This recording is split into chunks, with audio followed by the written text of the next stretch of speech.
Welcome to Small Town Pulse with Steve and Melissa, where the stories are good, the coffee's strong, and the charm is home brewed. We bring you the heart of small town living, One story, one sip, and one beat at a time.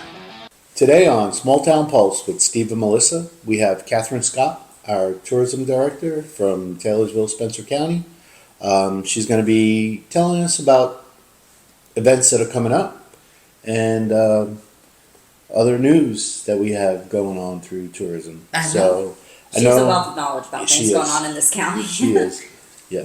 Well, that I'm trying to be. There's so much going on though that I just found out about some new events happening on some farms that I didn't even know we had. Oh, wow. It's a wonderful thing to be surprised with more to do, right? Yeah. Absolutely. Yeah. The more the merrier. Yeah, Yeah. Absolutely. And especially as we're going into the fall, like these farm tours, and like this one was like apple picking and right on a wagon, and it just sounds lovely. I want to take my kids and go. Cool. It sounds like fall. Mm-hmm. I mean, if you could wrap fall up into something, that's exactly what it sounds like. Yeah, it sounds like a activity worth like accessorizing for with a scarf and drink cider. And some boots. Boots. Oh, I'm waiting Oh, for yeah. boots. Mm-hmm. Absolutely. I don't like The boots. high was going to be 73 today. I almost put them on. Oh. It was so close. I'm like, if it gets below 70, they're coming out. Yeah. Well, your feet might freeze off at 70 degrees. You never know. That's true. Mine, especially. I know people in Florida don't like the 70-degree weather. They start saying, I need the heat on. Really? Yes. Yes. Meanwhile, we live for it here. Yeah, we love it here. Yeah, we're kind of like British people here. Yeah. It's like it gets under 80 and we're like, oh, This is so nice. Let us know a little bit about Foody Fest. I Oh. know that's that event that's coming up. It's going on right now. It's Well, happening, it started the month of September, and Yes. I just saw the flyer with all the stops. I'm so excited. Right. I know it's, I think, going to be a delicious activity. Foodie Fest is 3 parts. So it's happening all September for our restaurant passport, where most of our local restaurants that are non-chain or they're like small family-owned chain are participating. And so what people will do is they'll go to one of these participating restaurants, like for instance, the Teacup is participating. You would go to the Teacup and you would get a card that's our restaurant passport, and it has all the different restaurants' logos on it. So as you make a purchase at a restaurant, you get a sticker. We were saying stamp, but we ended up going with stickers. It's not the same, like sounding of fun, I guess. But you get a sticker on the passport, and then you can take it to the next restaurant that you go to. And we're hoping that people will take the initiative to go to all of these participating restaurants throughout the month. And if they do, they get entered into a raffle for a giveaway of a basket that has $300 worth of restaurant gift cards in it, and growing as we get more of these restaurants deciding they want to donate a gift card to it. Plus some cute picnic supplies for your best bougie picnic life. And we have a couple of different ways to enter that. So one is the restaurant passport. A second way is to go and take a picture of yourself having a picnic and post it on social media and tag tourism in it. And the directions are on the restaurant passport. And then a third way is to attend Main Street's Progressive Dinner. If you do that, you get another entry into the giveaway.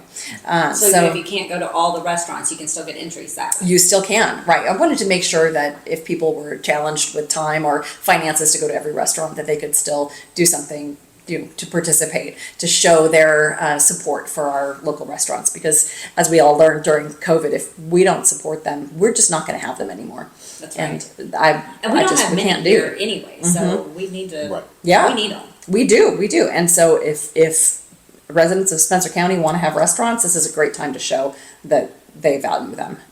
Now, the next pillar is one that is really closest to my heart, and that is our food drive that we're doing. We're doing a county-wide canned food drive, raising food and funds through Dare to Care. And Dare to Care is a large food bank in Louisville, but they have 2 food pantry locations here in our county. One is in the downtown and one is in the county.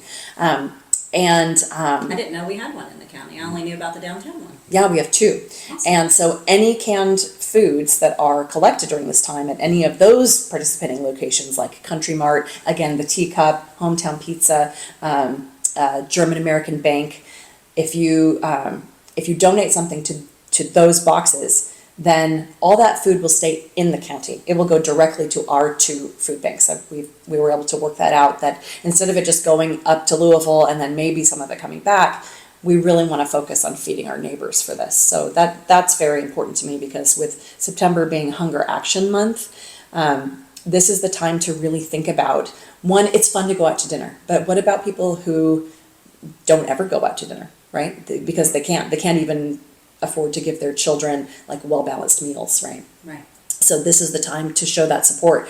Taylorsville itself has a population that 23% of it is under the poverty line.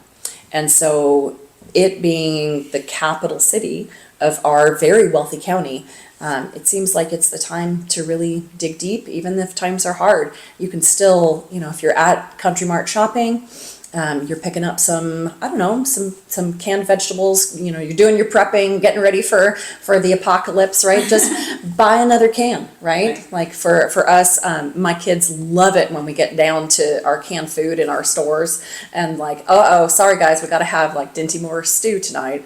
And they love it. It's so much fun. But imagine if that was actually your day-to-day existence, that you're living off of canned food. To have something that does taste good and is a good quality brand would be just such a gift to our community. So, And things that kids love that they don't get to have very often in that kind of situation. Too. Exactly. Like yeah. Good old Chef Boyardee. Yeah. Something or another. Yeah, or the nice canned peaches, or Right. Canned pineapple, those kinds of things that are healthy and delicious that you actually would want to eat yourself and isn't like the sad okra in the back of your pantry, right? That nobody wants. That nobody wants, right? You don't even want it. You buy it, you think I'm going to make grandma's recipe, and then you don't. You just abandon the okra in the back of the cabinet. So give some nice canned food. That's what I would ask of our county right now, is just think like, what would you want to feed your children if you had nothing but this canned food option to give them? And then the third pillar of Foodie Fest is our Kids Zone Day on September 20th. And that is the day that really is focused on children. So we're going to have a big bounce house and a little bounce house for big kids and little kids. We're going to have face painting. I myself am going to be doing the face painting. It's very exciting. I do love that, because I love being as around artistic children. as you are. Right, it's an makes opportunity sense, with yeah. like very low judgment from kids. They just, you put a dot on their face and they're so happy to have something on them, right? Right. So it's low pressure, so I'm excited about that. We are going to have 3 little, what I call my tiny chef classes. Beth Maxidon with the Spencer County Extension Office will be leading 2 classes, one on making healthy beef tacos and another on making fruit and yogurt parfaits that morning. And then Lisa from Revival Coffee. Revival Coffee is another participating restaurant and canned food drop-off for Foodie Fest. Lisa has a background in nutrition, and she is going to be doing a class on smoothie bowls. I have no idea what a smoothie bowl is, but I like bowls of stuff and I like smoothies, so I'm excited about that. So we have these 3 classes happening that day that we do need parents and kids to sign up for ahead of time, which they can do on our website of visittaylorsville.com/events. So it's real easy. From our events page, you can see all the fun things happening. Click on Foodie Fest, and you can RSVP for your kid to do one of these classes. So we make sure we have enough food. I already have, I think 30 kids signed up for each class. Oh, and, wow. and this is happening on the 20th. So this could be a really big fun thing. It really could. Just for that many in advance, that's great. I know, right? How many can you hold? We could probably hold 200 if we wanted, but that's a lot of donated food that I need to solicit. That's a lot of energy in one, right? It is.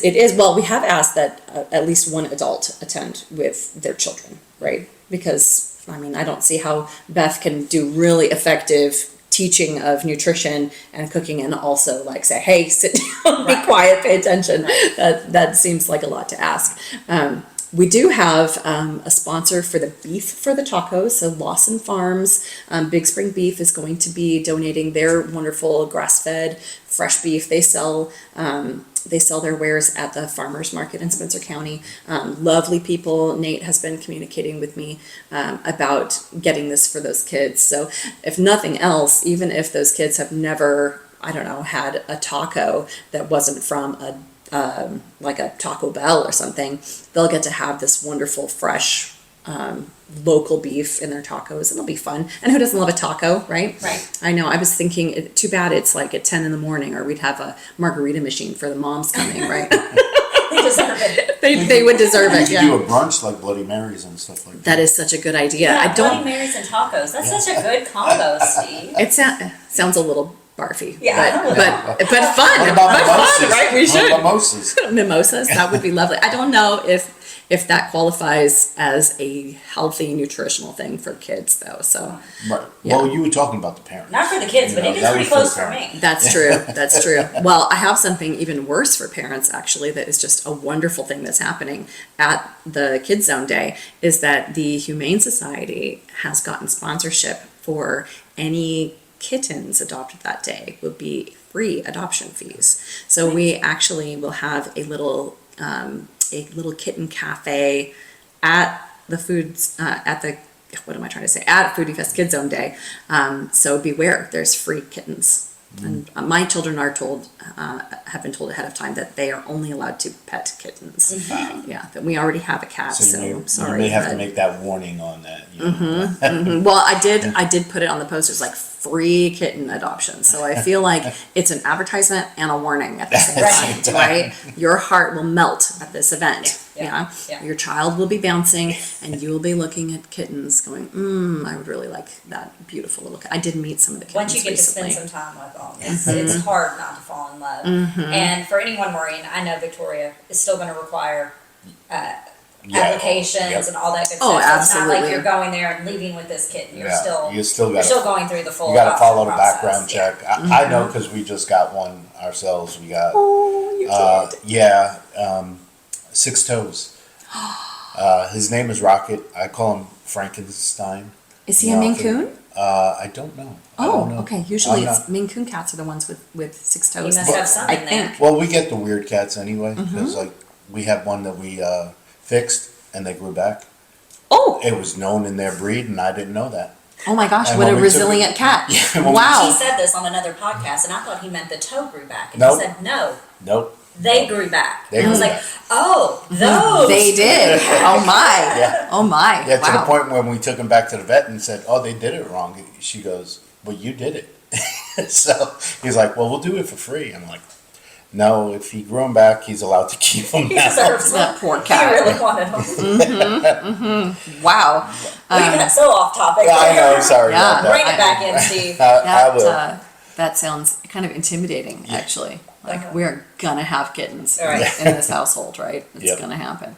Oh man. Well, yes, absolutely. The normal processes for determining if a house is the right fit for the kitties will be done. Right. But it's always nice to know ahead of time that is an animal that will jive with you. It makes right? it a little bit more financially feasible too for people to Absolutely. take that on when Yeah. the adoption fee is covered. So that's Yeah. great. Yeah, It really does. She has some of the best sponsors.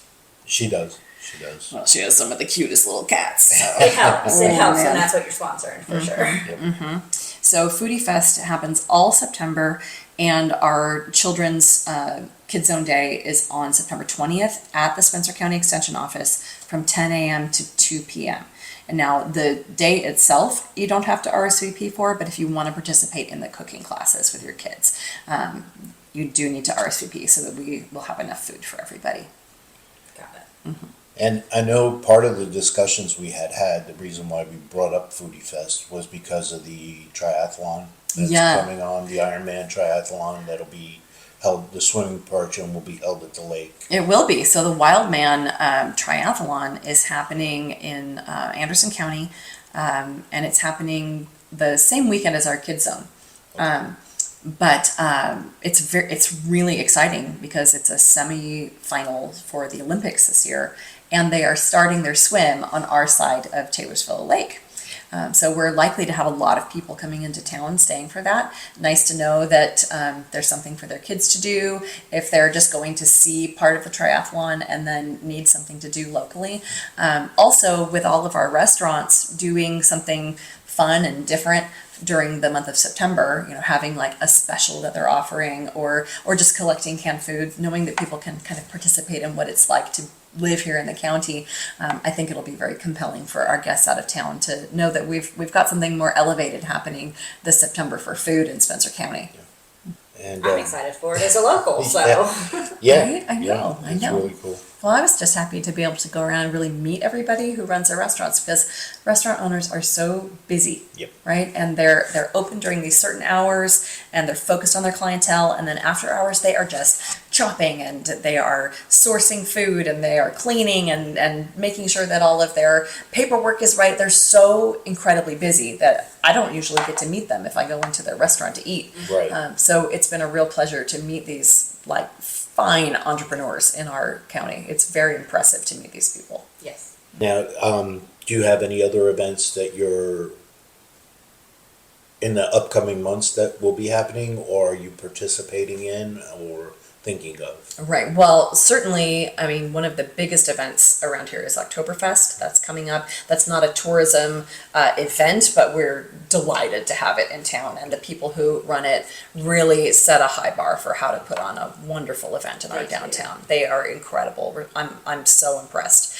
I could say every year now, because this will be the second year that I'll be seeing Oktoberfest, and it's already so organized, and billboards everywhere, and it just feels like a real kind of homecoming event. Yep. It It's is. really exciting.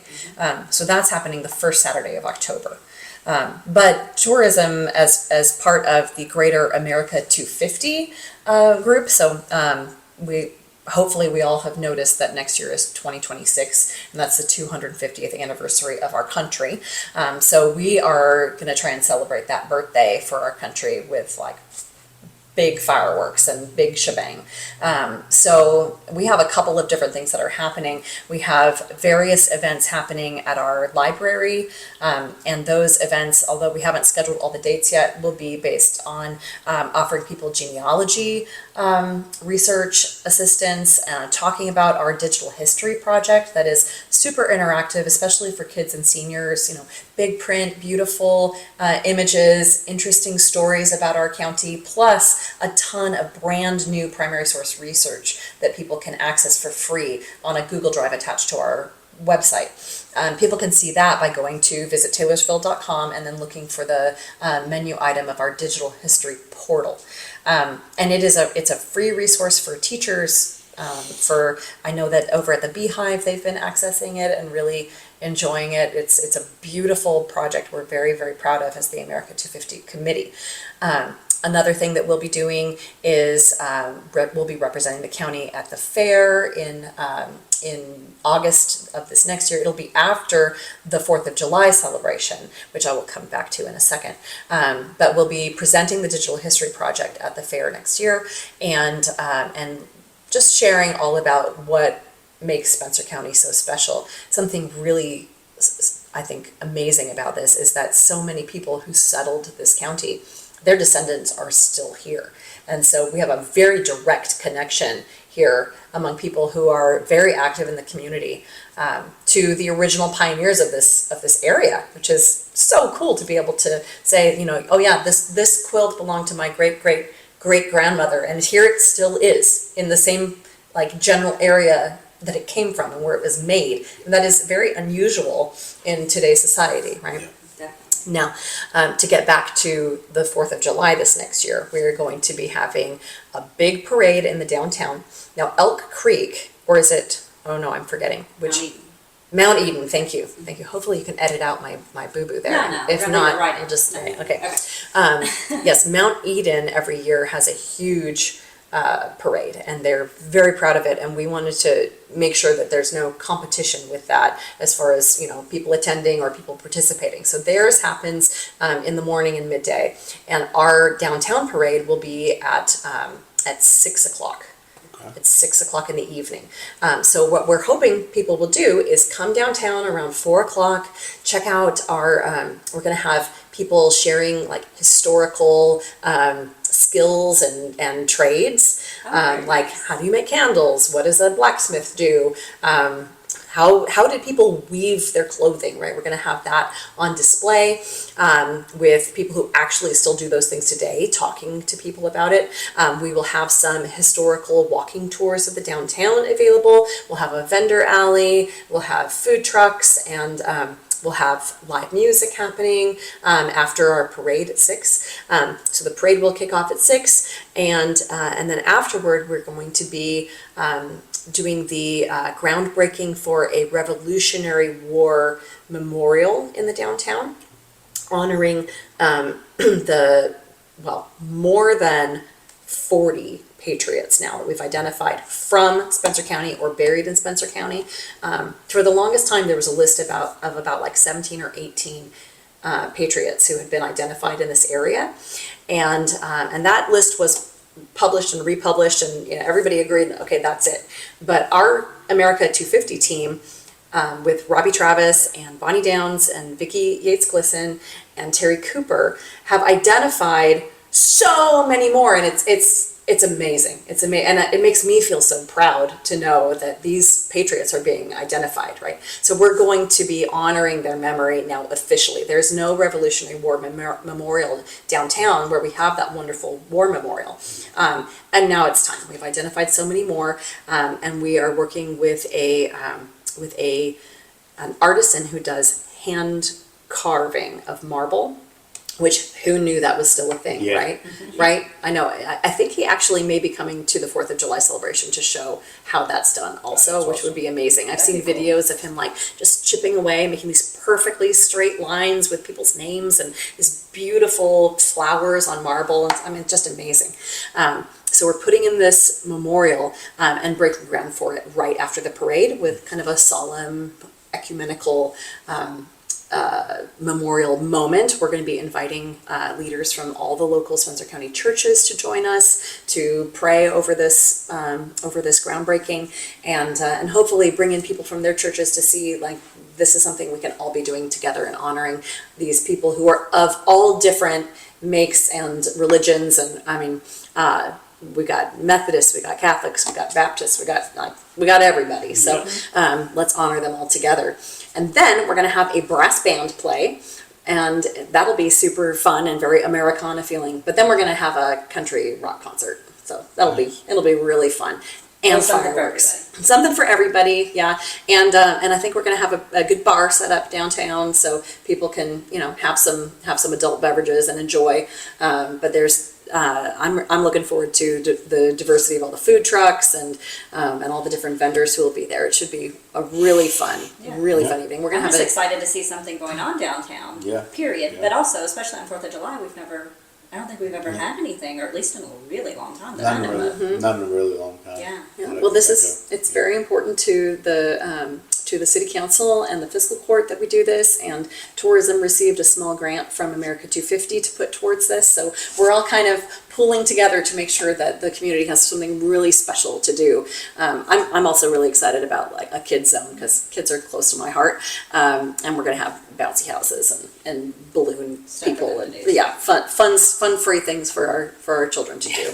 And they can get their patriotic groove on and learn about the fun of being Americans, because it is fun. We have so many freedoms, right? Right. We can bounce when we want to. That's it.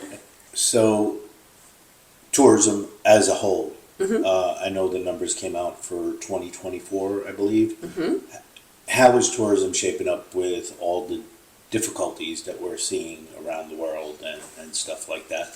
Well, in Spencer County, we have something kind of different from the rest of Kentucky, really. I mean, I'm sure there are other counties that maybe have something similar, but we're very small, and we are surrounded by the Bourbon Trail, right? And so for a while, we've really reaped the benefit of that. However, we don't have bourbon really in our county. We're not a dry county anymore, but it's only been like 15 years or so. So while some people, I think, are really seeing a hit from the Canadian response to tariffs on bourbon and stuff like that, our little area doesn't seem to have been hit in the same way, because we still have our beautiful lake for people to go to. We still have a charming downtown that has never depended on bourbon really to bring people here, right? So we actually had, let's see, in 2023, there were $11 million brought in regarding tourism in this county. Now in 2024, it was 11.3 million, so a $300,000 bump in 2024. I'd love to personally take credit for it, but I think it just shows that our county, you can't keep us down. We're just friendlier than anybody else. Yes. People just want to come here, right? Absolutely. We actually had a beautiful article written about us recently that maybe we can do a link in the comments on the podcast about how they just make them friendly in Taylorsville. He did say that. And I think that's so true. As an outsider, I feel like a real part of the community. And it's not because I just shoved myself in and made myself at home. It's because people are so welcoming. Yeah, it's a wonderful place. It is. Now, I know one of the things that's kind of, I don't want to say hurt tourism, but it definitely has been a hindrance, is the state park camping grounds not being open. Oh, for sure, yeah. So where are people staying when they come in for this triathlon? Well, they are staying primarily at Edgewater. Thank you. Sorry, I live in Edgewood and Edgewater, and I do sometimes get them confused. So there's a lot of people staying at Edgewater. There are certainly people staying in larger hotels out of the county also, since we don't have per se a hotel. But our short-term rentals are pretty maxed out for this triathlon, and also we've had good success for the Bourbon Festival that's happening right now. It may be creating all kinds of havoc in my neighborhood for getting my kids to school, because I live in Bardstown, but it is definitely bringing people to stay here. They know that this is an economical place to stay that's so close, and they kind of get in the back way to Bardstown from here. Which is a beautiful drive. Oh, the most gorgeous drive, right? I call it the 49 winder, 49 curves to get from here to downtown Bloomfield, and then from there to Bardstown. It's a very easy but gorgeous rural drive. You can see all the farms and all the cows and the horses, which is so very charming to me still. Yes. It's so small town Americana. It is. It's the backbone of our society, really. If we didn't have that, then nothing else could have happened, right? That's the beginning of everything, is our farmers. So, definitely. Yeah, so people are staying, I think, wherever they can. The closure of the state park for their camping this summer, as they've been doing renovations. I don't want anyone to mistake and think that it's closed. It's not closed. It's just they've been doing renovations, so there hasn't been anywhere for people to stay. Have you heard any updates on it? It may be open for October. Okay. It may be. I'm very hopeful, since that is actually their busiest and most exciting month there. But it really threw a wrench in, of course, the budget for tourism, because we're funded solely off of the revenues from the short-term rental taxes. So we try to make sure that we're giving back to those small business owners every bit of support that we can, and that does get limited when we are low that's a on significant funding. hit to your budget, right? Because that's a lot of spots. Yes. That are normally full Yes. every weekend. Yeah. Yes. Now, I don't want to come on here and complain about it, because I know that they're working as hard as they can Right, to get it back. absolutely. And it's going to be beautiful when Absolutely. it's done. I mean, what they're adding Yeah. are things that are very needed. We talked with Derek from the state park on season 1, and it's going to be great what they're doing. It's just, like all construction, it always takes longer than you think it's going to Well, take. it costs twice as much and takes 3 times as long. Yeah, absolutely. Exactly. Well, between the construction, the weather that we've had this year, all the flooding that we've had, Right. that kind of backed it up. So, Sure. Yeah. I mean, there's a combination of things that, it never goes the way you want. But yeah, hopefully we can get them back open by October, and then everything will be ready to go next year. Yeah. So. Yeah, let's hope that we've had our share of nature interactions for Oh, a while, yeah. right? Well, we'll see, but that is part of having a beautiful natural place, is that you're affected by nature, right? Yeah. Yeah. I'm counting on the fact we're going to have a very mild winter. I think between last winter and this spring, and even into this summer, I think we've earned a mild winter this year. We've earned it, but we're in Kentucky, so You we're gonna never have. know. You'll have 7 different seasons in one day. Exactly. Yep, I've got a sweater and a umbrella, and and I've got a tank top on, so Right. just got to be ready. Right. And so just recently, you made your 1 year anniversary Oh, I as did, your yes. director of tourism. Congratulations. How did that go? What have you seen that has made you happy, and what have you seen that you want to do better, or things like that? Well, I will say the date itself passed without really any notice of it. I didn't notice it. I was busy working. I couldn't tell you the day I started any job, honestly. Yeah. But I would say in the last year, of course, it's been a process for me to get to know the community, and I wouldn't say that I even remotely have that conquered, but because no community is just surface, right? So I feel like I've met so many people who are invested in the community, though, community leaders who are really active, and also they're not just political faces. The people who are running our county here and our city are people who are actively invested in it because they really live here, and they are really part of our day-to-day economy. They're farmers, they're business owners, they are They live and work here. right. Yeah. So this is not career politician area, right? They're definitely not in it for the money. Oh no, definitely No. not. No, or in it for the angry phone calls they get and the irritated emails they get, and I think it's good to remember that they're doing it as a service for us, and we should say thank you once in a while, right? Right. I find that in my regular interactions with our civic leaders, it's always very positive and always really hopeful and looking ahead at what is really in the best interest of this county.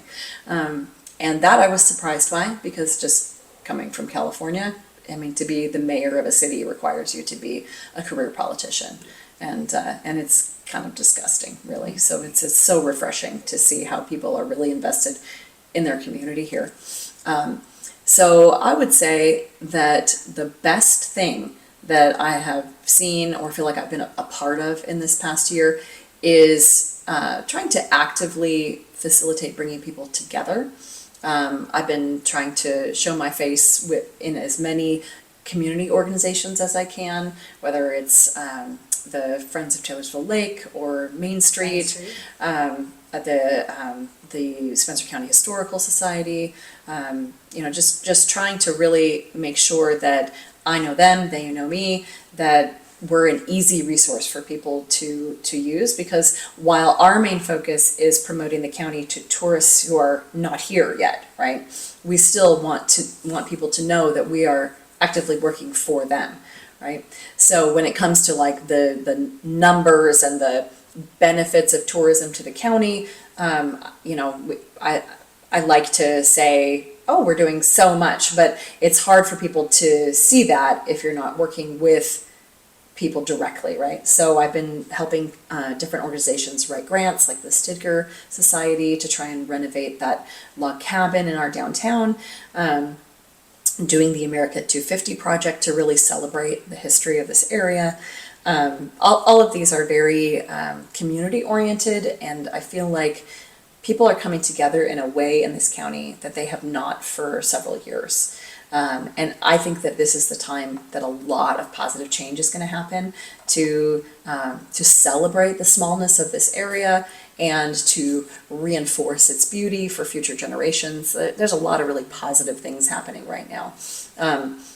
And then to get back to, I don't want to avoid your question of what is the hardest thing or the most negative, I think has been trying to figure out what tourism's place is in the day-to-day of the county. Like, are we ready to be a visitors bureau? Or do we need an office? Things like that. There's been a lot of like in the background shenanigans of just trying to get sorted out and settled.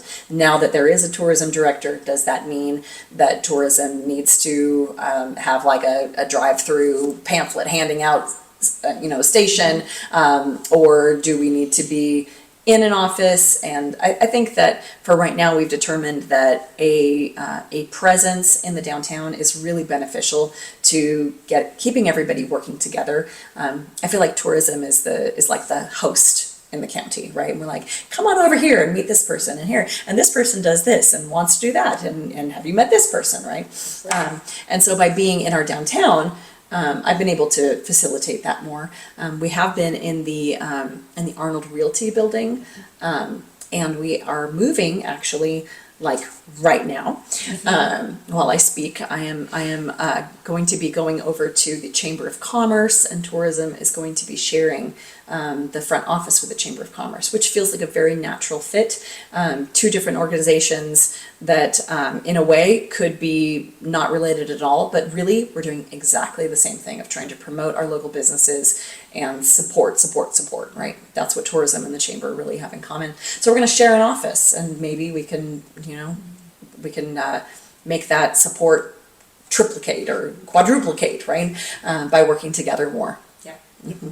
Well, that's one thing I learned through the tourism classes that I had taken, was that you basically are the beginning steps to bringing businesses here, and then working with the chamber makes it a lot easier, because once you bring them over, then you can hand them over to the chamber and work hand in hand with everything. So that's kind of cool on that part. Absolutely, and I'm hoping that the chamber will help me see what is tourism related in each and every business that is participating, because that is something that I've learned in this past year. We don't have a lot of bells and whistles tourism amenities, right? We have a beautiful lake, we have a charming downtown, but it's our people that really are worth coming to see for tourists. Like this, we're real people, we live in this amazing place, and our culture is really welcoming and special and different from surrounding cultures. And that is what is worth coming to see. So whether you're going to a bank here, or you're going to the butcher shop, or even a farm implement sales place, like, it's our people who are really the tourist attraction here. Yeah. And so the more people that I can meet here, the more I can share that information with people coming in to visit. So going on the events that we were talking about, one thing we didn't touch on was the Progressive Dinner. And what tourism is involved with at the Progressive Dinner on with the events. That's right, you're a food stop. Yep. We are. We're better than a food stop, though. No offense to any other wonderful participants, but we are the wine and cheese stop. So I feel like we keep coming around to adult beverages, but that is kind of how I roll sometimes. It's a part of tourism. It is. I mean, yeah, Yep. it is. Yeah. Exactly. It really Yes. is. So go wine and cheese. So yes, we will actually be over at Events on Main in their beautifully redone facility. It is so gorgeous. I mean, I can't even imagine if I had a wedding or bridal shower there or something. I wish I could have many moons ago.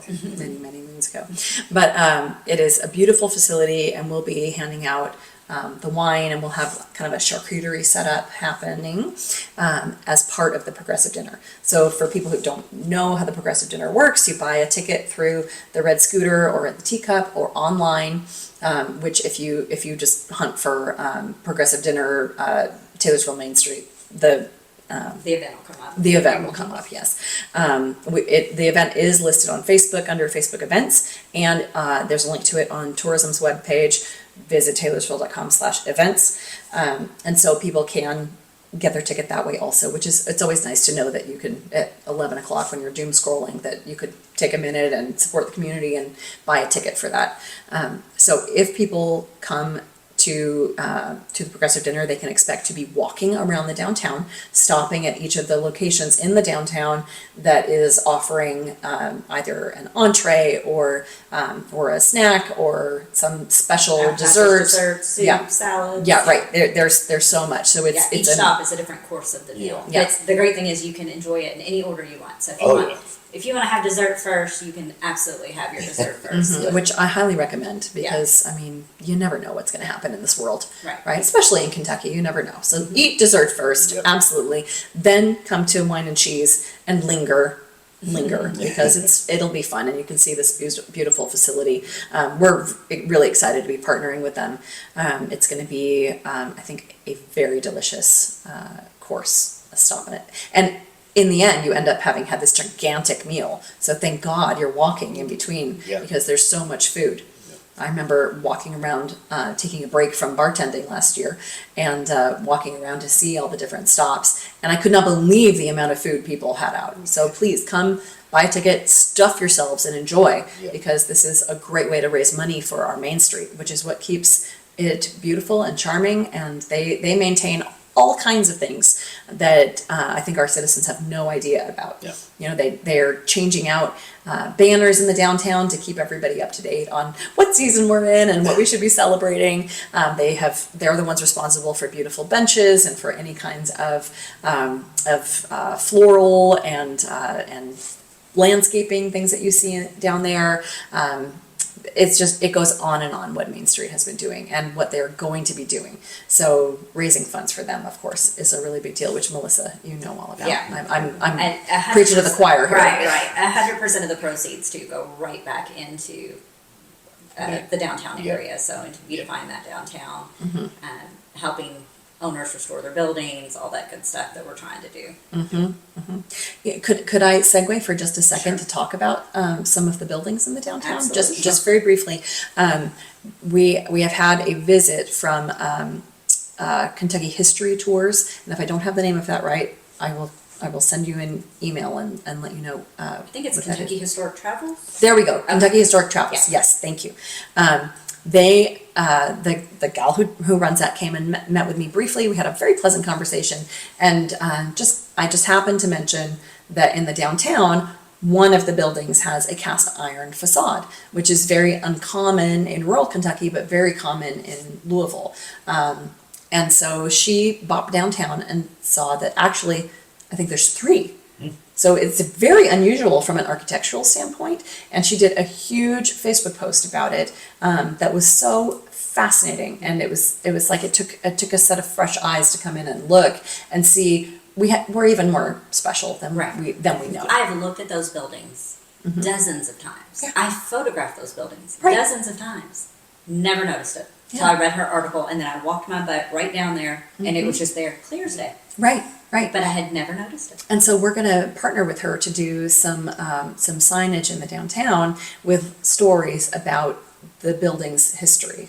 So when you're in the next year or so, when you're walking through the downtown, there'll be like a little QR code, just a little discreet sign, and you can scan it, and there will be a story about that particular building. So we're going to do that for as many as we can. Just keep growing it, and so we have a beautiful historical tour that we're growing for the downtown. That's amazing, because so many people are interested in the history of our old buildings. Oh yeah, They really are coming around to wanting to know about, the old times and what did that building used to be, what businesses used to be there. And there's not a lot of that preserved in a way that people consume content today, right? There's not a lot of video out there about it. Right. There's a lot of written things about it if you can take the time to go to the library and research, and you're that kind of person that's inclined to do that. I personally am not. I don't want to read it. I want to hear it. I want to see it. I want to visualize it.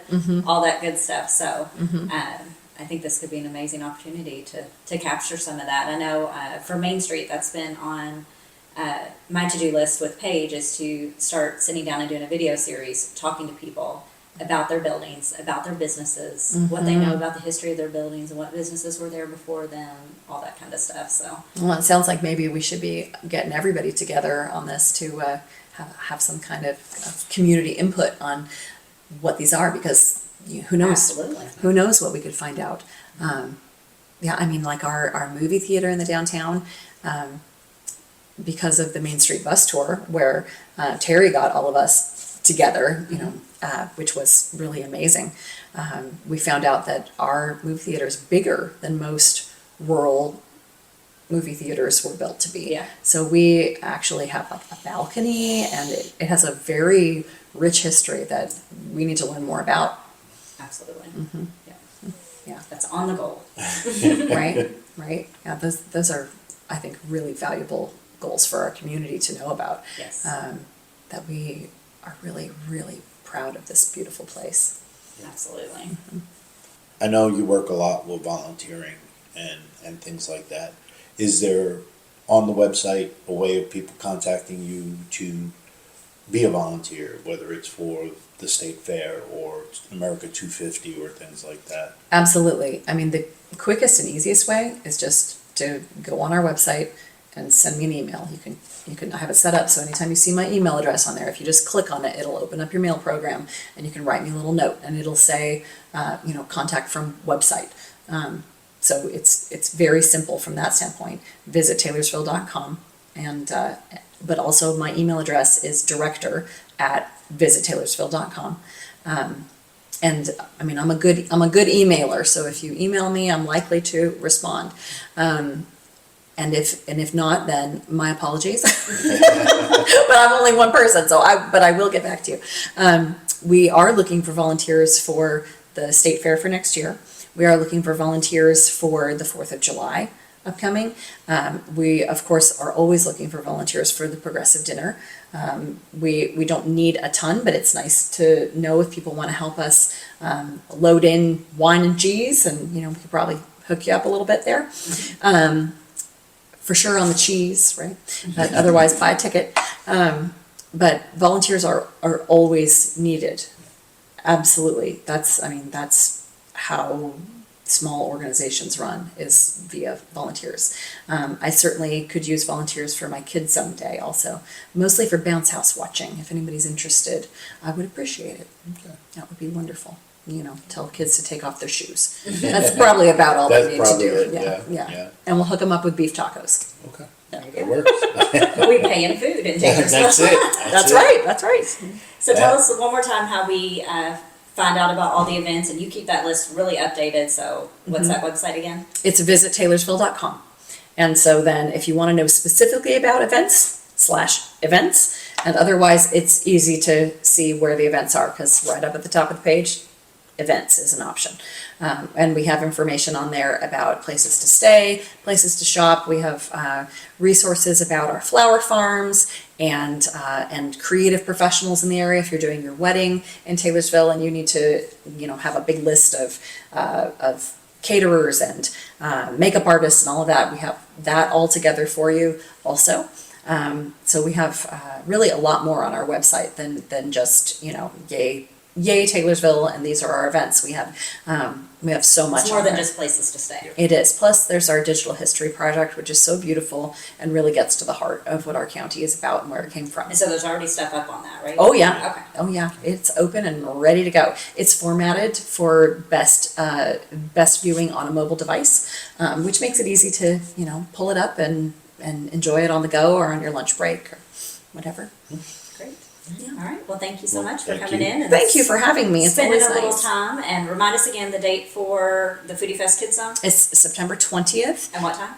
from 10 to 2 Okay. at the Spencer County Extension Office, and they Right at the end of Main Street. That's right, and they are hosting us there, and we're grateful. That's all for Grateful today's for their episode of participation. Small Town Pulse. Well, if you've already got Thanks 30 for kids sharing signed a up little for bit each of these your day classes, with you us. need a We'll big be back soon. We do. Luckily, that's where we ended up, and they were so welcoming. Awesome. Until then, keep Thank it you you so again, much. Keep smiling. Thank you. and always keep your finger on the pulse.